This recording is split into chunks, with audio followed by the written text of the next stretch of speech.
Eso e ngardo granyo sise. Neso e ngarda ngo jombate xaw jom finan janju me daran kama. Anga to na lingilanga to ngure ko. Xaw jom finan janju me daran kama xaw jom xor xaw jom. Alhamdulillah. Alhamdulillah tige ngalla danga. Alhamdulillah tigandi kemene. Alhamdulillah mamandi kemene. Orki ya ko tigambana ko lante kana arigo. Alhamdulillah. Ke ko gini Allah danga o tonti ke ko ngo sere danga wallahi akhan kan ko singa serbe ya kan nabe wallahi alhamdulillah Allah ande ke sibitindo ne nun kam wonti ko ngo katti ser sona ko ngo katti ke Allah iya ga bitello ni ga illen karna iya ga ke ken ko no wondi nan danga yogo ni faylante ken ken akhi go menga de tufunce nyawta nakati sakana ken alhamdulillah tige ngalla danga hasidin konto ke atunu besen konnen konto ke atunu nkinan talla dan alhamdulillah nailetini amme hadamar me da alhamdulillah wallahi ando kentele lahra o suka tele menyi no ko kebe ka gore kebe de ando kentele nonya kanan kala ko nen kala ora ka kunyi janju me da kan kama siran ne da kan kama hinne da kan kama mumini ni da kan kama Allah kananu da kan kama fabangallen churu da kan kama kabila kebe gere kabila tanati mandi Allah ga miti mandi khawjom or murtani lencurun kunyer no kona malibaro mun kunyi na gambiro mun kunyi or senegal ro mun kunyi kubeni geti gambana ko agi sondo me nya fillo gante siko gante bana hunte bana ngol lenyani du ko inta hunte kunku sigindente kyani gambana ko anger gambana ko famsu kyani gambana ko angro gambana makanya du ko inte makanya kunku seginda angro gambana ko maka fos mur ser sumoru maka amura lamaka tiani gambana anguro gambana kangati lo gambana to nimoro mpay awanchundo men to khallay anji kinallay koy maka sembe sersu semba Allah taala nga sembe no kunti yonkite su kebe gankane gelle khar yel ngana ni gunde khirsunga yesu anna dro khamaka tini jikenya ninki tunya nchogono nya tonte no amma fam akhi go ndugu na makala to finan ogati lingilanganto uresunte sigindantu kunga komo kwa Allah dulun kan ko sigindanti akhi lo yere bogo yere churi inti agun wanda katus lingilangante idangini ke ngba akhi hari ya kharen korea sakati gu khore wanda kasuga churi kamko kana kamko Allah khaboriya kharnon paindanga nke ga mo ko be kharin jiken na qaide awake fay hare Allah be gariti nyeke ko ten kamaji kentiken kamaji ken koy kamanyi gondo kamanya khare anji kenge sembe amme hada mare me anji ke mogom harangar lemme ke be sara wallahi ngana tan ke Allah to ko fale ninji kenke men ke Allah kama ke lemme nya kamaw lemme ngam ke nyi nda ko nyani nda nganchanku Allah warakane finanu annal lemmun cembe Allah warakane annam madam papa betunde kiyani khanga tan ke nya to alli khanen ci bobu nga ti ke be ang munguru ke ngata fim tisuro nan ki talante suro ngal duna mal khiyama nde sere wori le nyakhari mbani ma debe ken ko yerno xamala to de debe kay mian le nyakhari mbani silami hane ke misidi ayta bundo bange allanto le gerim borondi ya rabbin kama allanto le gerim borondi hada man kanen to de hada ma jonga den to na kanen to de le geri ani miside nyayta le nyakhari mbani allah taala nda khalifa lege lemme ker tamalla ga na futun ko to fomu to ga yakhini le nyakari mbane igo fe yakhare fi la jarabim pia Allah ken Allah jarbina ni comme suru nyalla jarbina har gambana ko an wor ko xaji findano be ni go kama akoma mo kon to ku da ko mo bangan to ku ani si mamane ni teke suna nan ta ko nan pa yo gan ka baka poso be kama manga décourager na bu iganam pita kaso no ko manga décourager na te ke tanke gambana khibare ki jekebe la ngambana ko de berna kan ta sefen ke sunu la jarabinya suru suga bakke gan kajefini kusuna ngankini galla ba nti gollu ku timiti mene la khiyam ko ta pesinde nyana kusu timiti mene ya sir sugar tora kita tanam munya nas sabari ko to linia ken ko ta mi na nyenye ngure ya no telia o kala yonki suna kellegi yin ko lan khonta le nyakare mbane ke kara Allah kibaru atin kama agebe nga kubeni maka amma ko kallu mutan den kallu nyawto amma fokini nga kelle nyakare mbane Allah anko si le kele nyakare ka bakki makay keta mi ngori gene amma igo kininga amma fofo kininga ande ke wor ke digan kanen fayta ke digan kanen bono ke digan kanen ngar nyongo la kibaru le mentan nakaten kallen tan nakaten timme ko tambe ako siri nan khare miside ndege ngar wara Allah kibaru purundo kiyan wuye nyata aga kere me wuye nya ire menyo kumpai ako sinya ko serebe yin ko langi le menyo kumpai ndamo ko gomundi ha kesunu la jarbi nyaay koy ama yogo ime makina ngai mekha kiani ogoro gambana kuno khalla gana la jarbi ni beni kino na nyamu nyana na nya sabrana angana munya ngana sebre kotalina na faita haro kubeni yeti imani yani yakarungo kadi noko ado kubeni imani ge munyi ge tampiri gollen cude beri isure silanti allante telanka ngolle sude beri fonna ke swa kipi ade beri de kulada batanu dal odi ni kam golenki gambana ko mollenya an bara nyawo lada batana mina tigalle menyan aha ando yogo yime bakanu gollenki ngi bana andanta khabi andanta fo sude annabi nyumo yiro munjara idi muro aljanna no konde khogona tu gambana ku yonkinte sugro angar tora suwore khaji finde suwori igan kamay gam bonondini nam bonondi mi garam bononda mulla no ndanga la jarabi nyana gar nyanga de maka décourager maka tampi parce que fiyo gwan ko inanga ke sukula da batano do finchu de bari ke feri joxe sundo man fere ke joxina katir kana kotu na jogi onda ke ngi bane aken ke gambana ko cefe ana lakka walla may go do to tini gambade fe mini gancanka Allah ra kha sanki bak mi amar gel kha ke gambana ko giri kemesi ti subagande kemesi tir kenya kire khiga do kubeni batin takh ku kitan dulun kan kubeni gede du kinya khabila kin ko sere hammintia sere putre le menti ma khabila kandi wutudo du batin angari fisri fasara worno be fisri ngalle dembe kerete ndu lenkinge komenya angana wuya nyaki nga komenda yille ngana karatini kati fulani ani manengam soru yime mitigre yamari butte ko konto mureni ke gambara ko gille sino kergi lenke lada batana nga konto nyane gille seme irina burende passé harbi lenke ga frenya joko iri pinya iri panya ko be ne gede kiri butte mo murew ko be ne gar dukini est ce que butte mureya la ko jambara meda kalsondo mo ko dungan to nyano ko be ne gar dukini butte mo mure kalsin to ndaga barkin to daga wuli lingon to daga kubeni se fa xannu nga jerene ku nyanda ka mene kubeni sigi mo gon cirenge ni ku nyanda ka titri nga kubeni ku nyanda ka veleru nga kubeni ku nyanda ka ko même pas ya dunun kambi nu kubeni gadu dukin est ce que yimu laba khari fayta nker dukinan gelanga na nyanke ngara su angara yugo horo mbaka amme yugo horo daga dukinan kha har lengan kaga do siraba tenga har tron ka mange karne e butto mo ko mure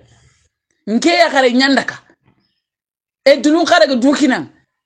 kandaran dundo ke makati me khibare ngregleni ke la nkempi ngregleni ha ke da sigindanti ke nku ko même pas sigindanti ari lenga na kerwata telekata ka non pai ke na nku angri si maken katike malai khara mare khare nku allah ma tan nan khane an ngren nan khane citi angana nan khane citi su sallahu mi gara ngar sakha khanku nku chokun tallan tankunu de angilla nan khane nya citi allah nan dem komen ken kafanti kencima simman belinyan gaccim belinyan akhe kenya no gatini logo to nyana sigindanti wo he wara ga wari yer finano allah ganna jom nyongoda allah gara fami sire nyongo kubede ngono kitunkinime kiani nke maka xammi xa commentaire nke maka projet koy la da batana konto ko fosun to ko nke meser sutun ke sonna me ke fosun tinge bagane ke golle kamako ngana karankara kabi kara ala kimbo gambana ko ina ta kabi bilal jagate kada ga nyumin kamanga kana yam pa makai afotoni nya fay kum se fi xanu nya fay ko kum qariniya karnan birandi harnan ne ma kwan domi kannan ti kabi ken baka gambana ko ba ay oy meto de bu kulen ke haro yime be goro gambana ko jamanu ko man melen ko yime juror meto kube ni goro gambana ko tikari endo sondo me khalsin ta wor metu kube ni garinya fomur kilor metu kube ni har lenkin ku aha war metu kube ni gatini nyaro place nyankaba nkege ni to gumenya or metu katande abu sako go sare me kamana nkoro me kamoro har la batana ko metu o me so bontu har gambana ko yakharinya gananga so gan chondo menya so yikanang angar wari ger sur suwori kata ko ne kata gi mo ko ngo mo nyakundu on chaga mo da nyakunde putere o iri kun khatu ndi meritu boni gam dara batar nyimere ko itaga ku beni so bara kan to ku beni so bor me woro mer ko to o foge be nya fo murkilenya to nya jula kunya raka wari yere janju me daga ngam masirani daga ngama agantu mo ngono daga no kuide khabiro e koy filanni ko tanyane ke kasara ger gamban e janju mekita kella nyana mungi fay boni sini bane ndi sini bane fe nati lo e koy loye koye no nyana kaso no ko kunyinda no ngada gen kunyi ko tambe la hakibar ete kabe wodo foto lantro no katanga o telephone po police ni ma anke nan kalle nya kaso nya Allah hakibar yeli janjume dun ko kalle nga nya kaso ngolenki khabi fitika ga bogo kaso no ko itinga bogo kaso no ko nankura ay ampidi se fenia nti kenyani foga bege jogi ndeke do katunde ke do yinkere ke do yimbronde ke uni kataba kade bunno ko manini la mi sagene katoy kono Allah gana hada mare men kontinte mbagande Allah gade serebe ge nyanga kontia ay kontinta ko kay me foga bege ber tude ini buturan ko ta ko nyaka manke lantu wuronda nga ilekar aljanna tamma jahannaban tamma amma kara daga min an papa kara daga min inkentin kallen daga reke tan kentan kallen daga to an kentin lenki garbi nke ana mali dambate garbi weleru kande an ken dulun kan ken dulun kan fili memula amara har lenga ku dulun kan binu fay magani kitu ku wo ni kamay ki temputin do gambana ko mu ko abate kharfata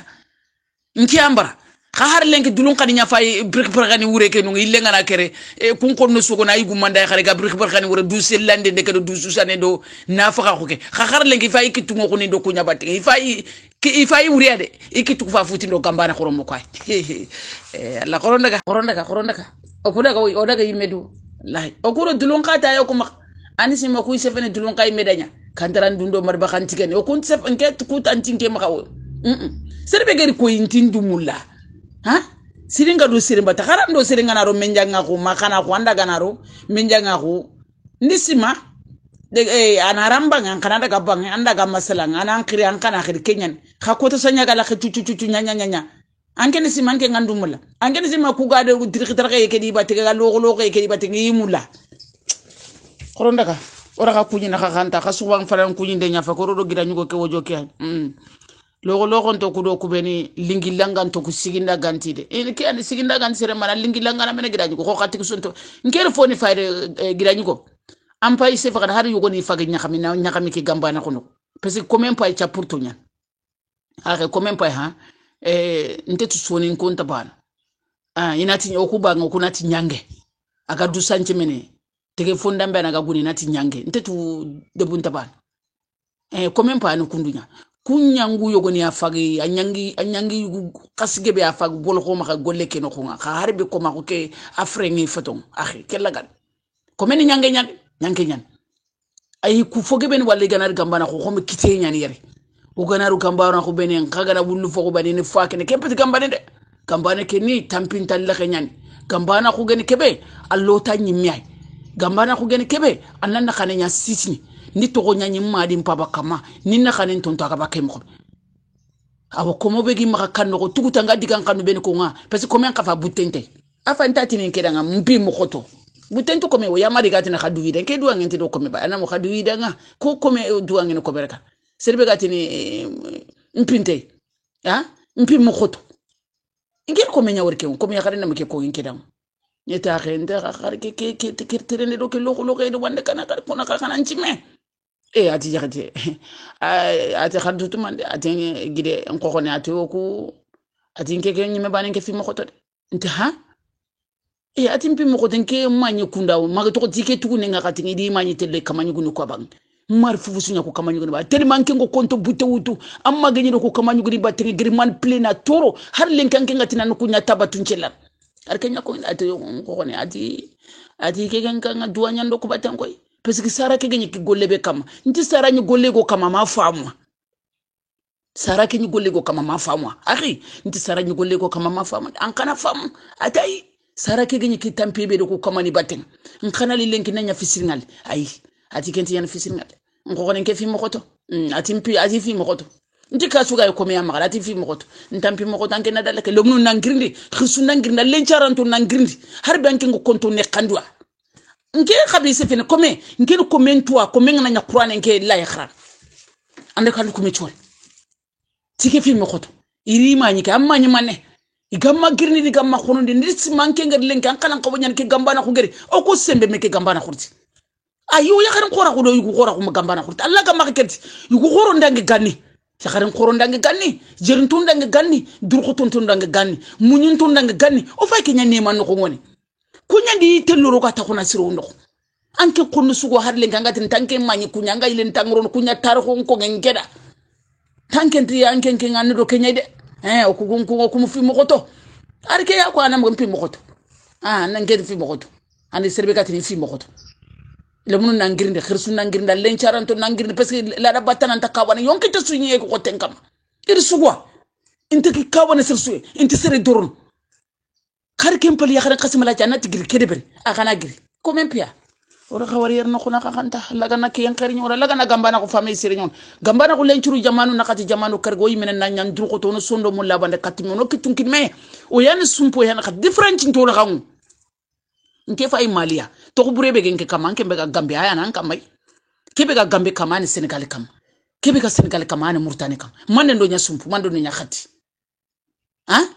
mande ndo nya bani to ko buriya ninke kama nan ka kama sersulan ta bakan kama de anyi mena na kana pullan dan peida na koya annan na kana tonto annan ciki ka ni duna malkiya make bani ban magam palle fa sersule nke gerin kita bani o khirsunga makawa igerin kurumbasu akana ni fakata anke magolle ke laba tutu mandi igerin kinyo o khirsengo maka akanda ga kin kambentanga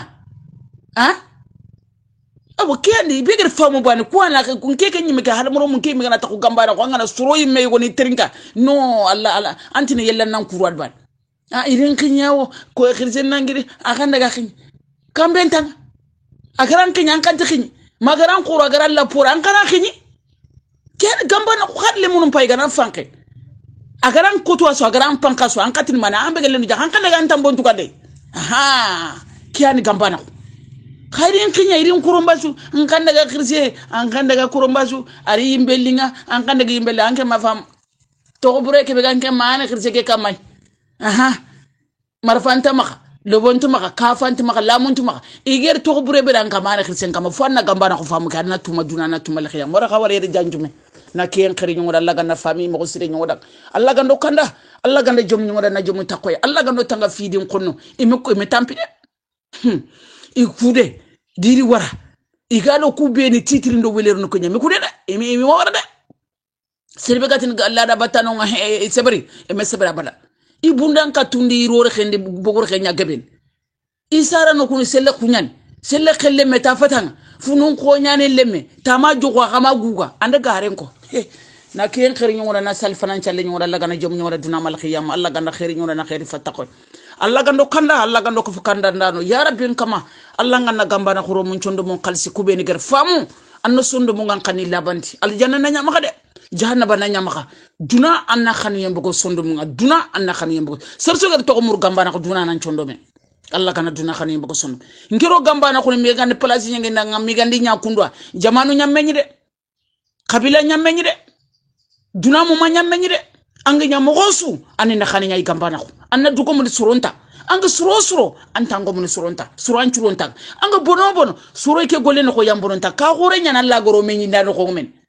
ngomun tenyani suro yer no ko kunyango mun tanga anike ko ina kabila nya ngani fetu wulu sana ngana war no ko be suro nan kaba to ko anda garin te fenko gamba na ko jamanu nyamme nyera anga nyamogosu na khani nyana aljanna kan ko fay ni mekane yo khar Allah no ko firdausiya Allah no ron firdausiya gamba na goro Allah gando ron firdausiya Allah to la da batanon ko ino ngeli fo suruko kian